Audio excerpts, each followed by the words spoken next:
जय जगन्नाथ। भगवान श्रीराम थरे हनुमान को पचारे हनुमान तुम्हें लंका गल लंका दाहन करके आसिल सेठी केते राक्षस माने थिले तुमको टिके भय लगिलानी डर लगिलानी तो से हनुमान कहले गोस्वामी तुलसीदास सुंदर भाव वर्णना करछंती कहा हनुमंत विपत्ति प्रभु सोए जब तब सुमेरा ना भजना न होए। रामदूत परम भक्त हनुमान जी श्री राम को कहते हे प्रभु एटा हूँ विपद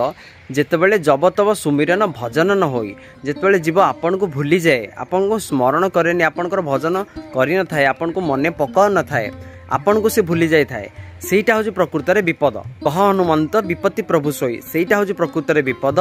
जब तब सुमिरन भजन न होई जितेबले जीव आपन को भजन करें आपन को स्मरण करें आपन को भूली जाए तो यहाँ हूँ प्रकृत विपद। आहरी शास्त्र कहुई विपदो नैव विपद संपदो नैव संपद विपद विस्मरण विष्णु संपद नारायण स्मृति अर्थात प्रकृत विपद नैव विपद विपद गुड़िक प्रकृत विपद नुहति एवं संपद गुड़िक प्रकृत संपद नुहति विपद विस्मरण विष्णु प्रकृत भगवान को भूली जा हूँ विपद और संपद नारायण स्मृति प्रकृत से संपद जिते आम भगवान को स्मरण करती भगवान को मन रखती तेणु भगवान को स्मरण करवा हूँ सबुठारु बड़ संपद आ भगवान को भूली जा सबुठारु बड़ विपद। जय जगन्नाथ।